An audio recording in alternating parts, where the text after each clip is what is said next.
What is going on? Hope all is well. Welcome to the Life in Transitions YouTube channel podcast.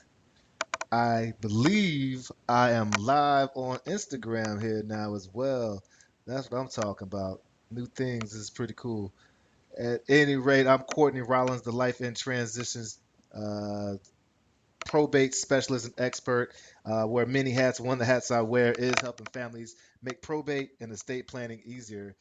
One of my hats, as I was saying, is a real estate investor, and this is one of the ways that I find folks who need support, and I'm able to at least hopefully address their situations and questions. And quite often, when there is real estate involved, I can provide some solutions to that, whether it's me as the cash buyer or helping them get the most out of their property if they want to list it, or helping them figure out ways to hold on to it and hopefully avoid probate in the future. That's become one of my biggest missions is helping families avoid the probate process, as I've found many people to help. Now, I'm not an attorney and I'm not a financial advisor, so I'm just sharing my experience. But hopefully that experience has been helpful, can be helpful to you and to many people out there, so that if you do find yourself in probate, you have some free resources that can help you. If you do need an attorney, which I always suggest that you do find, feel free to reach out to me. I have a nationwide connection network of probate professionals and estate professionals who can support your work. So today we're going to look at North Carolina, some important North Carolina probate forms and documents. And just heads up, if you want to get those forms, you can always just Google search the forms, or you can go to my site, estateproservice.com / probate forms, and get those to you. All right. So again, probate is the legal process for settling the affairs of someone who's passed away with debt in their name or with property of their name. And again, I encourage you all to take a look at things like trust and other spaces where you avoid probate by making sure that you have the right legal documents and instruments that pretty much either make sure there's a smooth transition that avoids probate, like benefits, beneficiaries upon death, or things like trust. Trust are not just for the super wealthy and super rich. They're also for folks that who want to make sure they can protect their legacy and make sure they have a little more flexibility. And they're awesome. So again, if you need those resources, reach out to me. I have connections with awesome modern resources like Trust and Wills and or estate professionals that can really help you. So let's rock and roll. Overview of the process is pretty much in North Carolina, if it's a large estate where it's over $20,000 at the time of this conversation here, then you probably will have to open up a large estate. There's other reasons you may want to open up a large estate if there's some related property that's involved. But you're going to open it up. Then they'll send, once you get your letters, you'll send notices creditors and publication.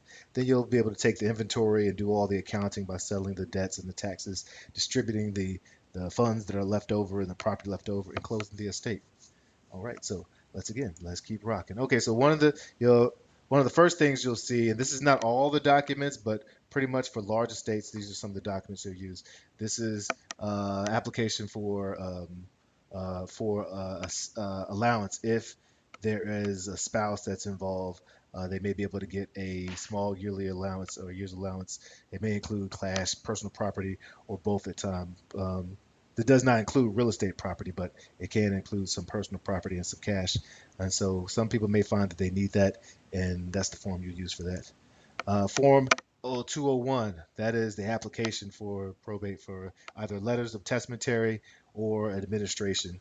The difference is if there's a valid will that exists, then it's a testamentary. You're appealing to the testament, the last will and testament. If there isn't one, then you're doing an administration based on the laws of the land. And it also can serve as an addendum if there needs to be a reopening of a probate that has already taken place. There's also the collection for affidavit. This is usually for uh, small estates, the states that are less than $20,000 at the time of this conversation here that I'm having with you. And so that is the collection by affidavit form 203B. It's usually a simpler process, and yeah, it's for those who have small amount, $20,000 or less total assets. All right. Along with that, you have the 204, which shows how were those things distributed? How were the personal property that was less than that amount distributed? Who received it? And how was the estate zeroed out? All right. Let's see, that's 204. Then we have 212. Now this is someone's passed away. Uh, if someone's passed away after January 1st, 2013, then you probably won't need this, the estate tax certification. Um, this is form for folks who passed away before January 1st, 2013. Hopefully all those decedents have their estates taken care of, and you won't need to use this. But in case you do, that's the form right there. All right. In other words, we talked about the affidavit for notice to creditors. Once you actually put that notice into that verified publication that has and the state office can tell you which publications you can use, which newspapers you can use to post your ad. The ad will have to run for at least 4 weeks, 4 consecutive weeks. And once you pay, you'll get an affidavit of notice to creditors to show that, hey, we did follow those instructions and gave the creditors plenty of opportunity to state their claims. All right. Another one is the oath. That's basically if you're the administrator or the executor, you're saying, hey, I agree to these terms. I'm going to do this to the best of my ability. So that's what Form 400 is. All right. All right. Let's see what else we got here. Form 403. Oh, this will essentially be returned to you if you are the fiduciary, the person responsible for handling it, or if you're a co-fiduciary, maybe there's other people working with you, but they'll issue you your letters, and this is what you'll be able to use to execute or yeah, they execute the plans and wishes of the estate. You'll be able to use this to open up bank accounts or access accounts. Um, to deal with transfer of title when it comes to uh, property like cars and things of that nature. This is the letter that you'll need to show. And they usually give you 5 copies. And if you need more, you can pay for them. It's not as expensive to pay for them, and quite often you won't need more than 5. But it's just good to know that that's what Form 403 is. All right. Form 505. Now, when you do open up there at the state, there will be a preliminary inventory, but this is the actual official inventory. It's usually due about 30 days after you open the estate. So you're going to put in all the joint accounts, all the sole accounts, all the really all the property that's in that person's estate or in that person's name. There is a section there for if real property was willed to the estate, will it be in there, or what property that's that was owned by the decedent, if what property is there that could be used to be sold if there's debt or things that need to be paid. Because in North Carolina, not all real estate has to go through. Really, it's a non-probate asset unless someone's trying to sell it quickly while it's in probate before the title changes. There's different stipulations that you come across. Yeah, so 505, the inventory. 506, that's the accounting. Hopefully, it's the final accounting, but every 12 months that the probate's open, you have to give an account of what's going on, what's still in the estate, what's been taken out, what money has been added. Maybe there's the person owned business or they're getting rental income. All that stuff needs to be addressed, and it's either the annual or hopefully it's the final because that means final. It gets approved and you're done. All right.